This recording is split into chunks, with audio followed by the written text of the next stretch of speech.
Last promo ng ating remap mga sir. Yung Friday. At ito, pumabol si sir. At magre-remap tayo ng Honda ADB. Ito stock muffler lang ito. Ayan, stock muffler lang. Ayan. Hindi porket stock muffler ay hindi na pwedeng i-remap. Ayan, pwede po yan mga sir. Okay, balisalangan natin. Tapos papakita ko sa inyo yung RPM nito bago natin i-remap para mayroon kayong parang pagbabasihan. Maganda sa motor na nare-remap dahil lalakas yung power ng motor nyo. Syempre titipid sa gas. Lalakas lang din naman yung gas ninyo kapag once na naka-remap dahil nga syempre mag-iiba na yung driving habit ninyo. Lalakas siya at syempre pag malakas yung makina napapalakas yung driving habit mo. Pero kung sakto parang dati pa rin yung takbuhan mo nang hindi pa nare-remap, tipid po yan. Kasi sa akin click na 125 conversion sa 150 naka-remap, stock din yung kanyang muffler, La Union, La Union hanggang dito sa Quezon City. Price ng gasolina 70 to 72, 74 ganyan ang price. At nung pumunta ako rito, nakakwento ko lang din para meron kayong idea. 70 yung pinagpagasan ko. 600 lang yung gas ko mula La Union hanggang dito. Yung 600 na yun, naka-remap ka, tapos malaki pa yung gulong ko sa likuran hanggang sa harap. Kasi nga conversion yung akin. Masasabi kong tipid na yan, yung 600. Tapos meron pang tira sa sa 600. Kumbaga equivalent lang naman no, baka nasa 500. Okay, sasalangan ko pa muna.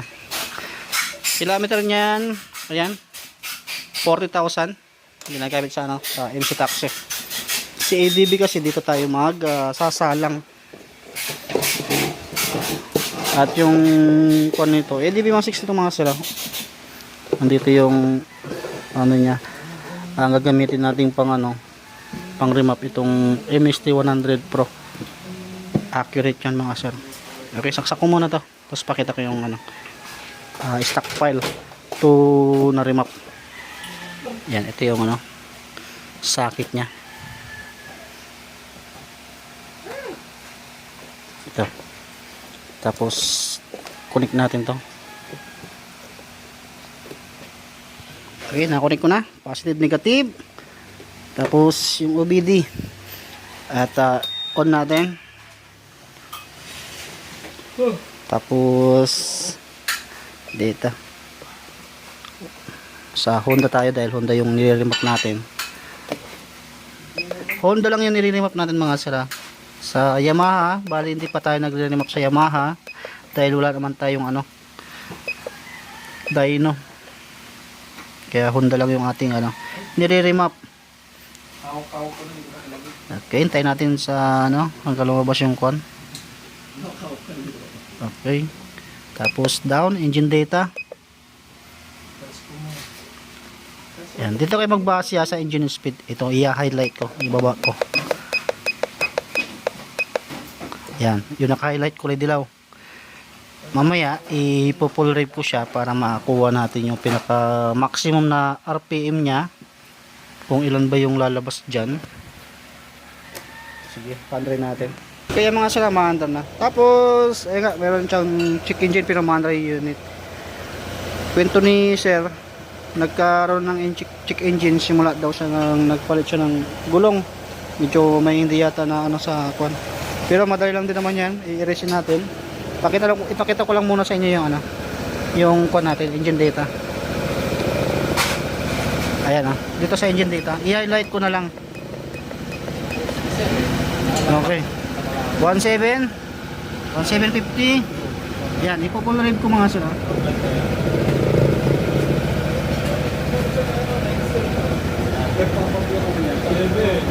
Tingnan nyo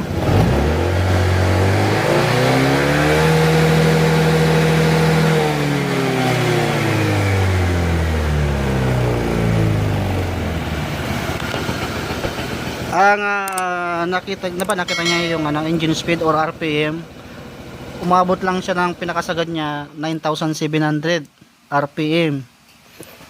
Ang baba. Tapos yung tunog ng makina gumagano'n pa, no? Parang may limiter, no? Namatay dahil meron siyang idling stop. Patag natin.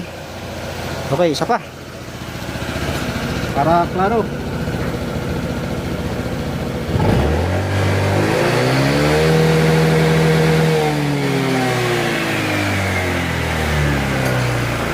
Okay, 9.7 lang. Side stand mo, i-switch mo side stand. Yan. Ayan, 9,000 lang yun ha, 9,700 lang. Okay, ngayon i-remap natin. Pero may check engine sa panel at buburahin muna natin. I-read DTC muna natin, check natin kung ano yung nag-appear na yan. Ayan o. Ayan. Yung sa may tambutso, yan lagi ang issue. Kapag once nagpapalit ka ng gulong, kasi minsan hindi alam nang nagbo-vulcanize o rin mo tatanggal ng gulong na may sensor yung tambutso.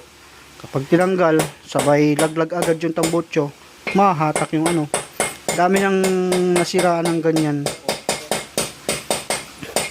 Ayan, naging okay. Erase okay. Tapos sa panel, ayan, nawala na.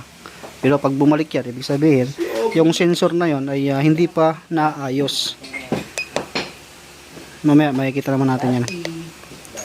Okay, reset muna natin bago tayo mag-remap. Yung kasi pinaka-importante. Para makita nyo yung pagkakaiba ng stock file sa yung na-remap. Okay, within 10 seconds, off daw yung makina, ay yung ignition.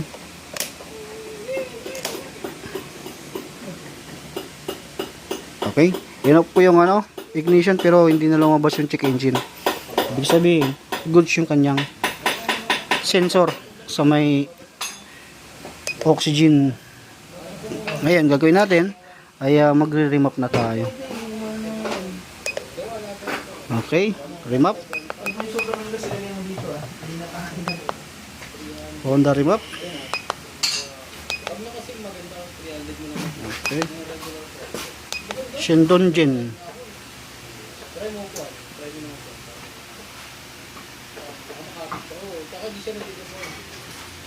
500 lang mga sarang ang singil ko sa remap.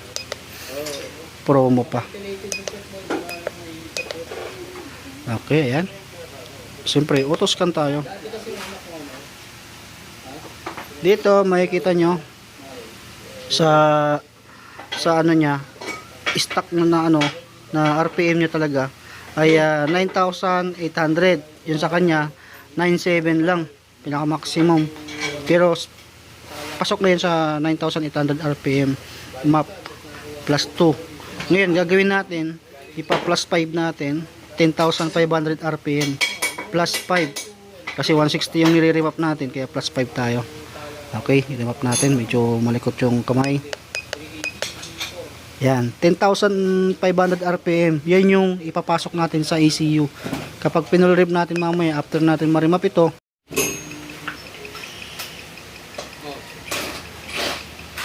okay, hintayin natin mapuno 100%.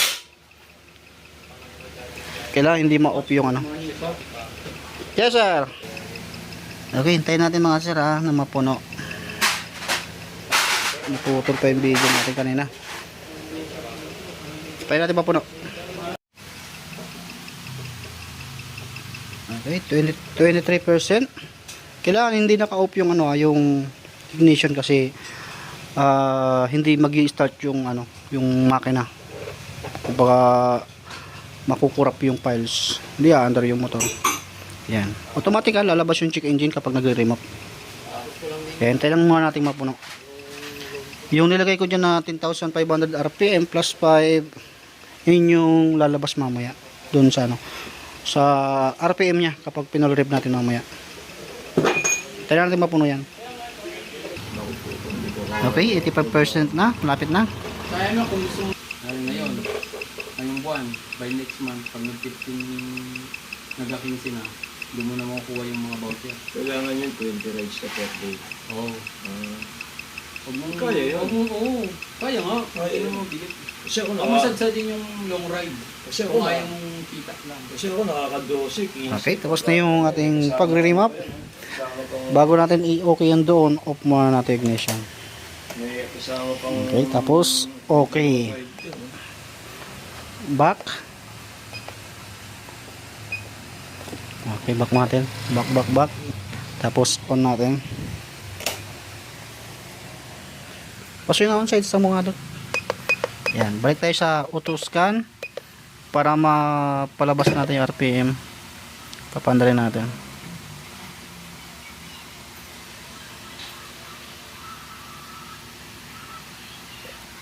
Lalala. Engine data. Okay. Ayan, naka-on na siya. I-highlight ko ulit siya.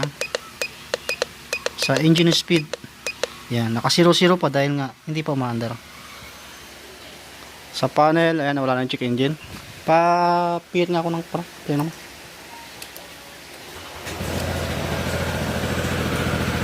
Ayan, maandar na mga sira. Ayan, hindi ako mag-ano dyan. Dito ako pupokus sa camera.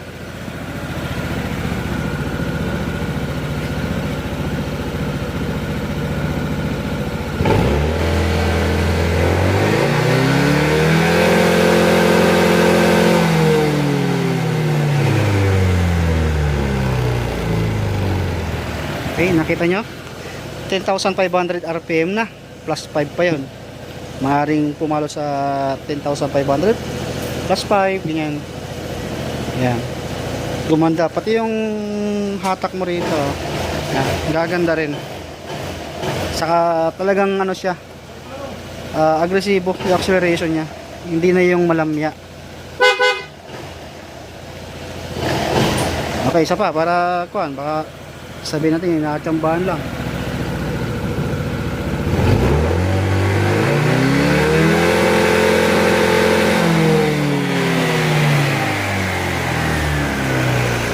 Yan yung pinagkaiba ng na-remap.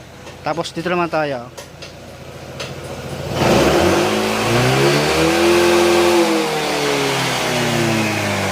Nakita nyo?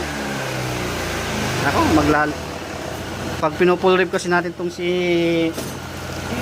Honda 160 kasi na ADB, pag pinupull rib mo nang hindi nakalapag, mamaya mag-check engine to. Pero buburahin ko na lang. Ito.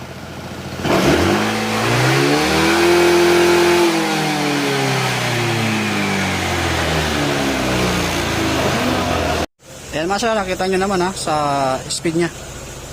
Okay, off na natin. O tatanggalin ko na. Ito.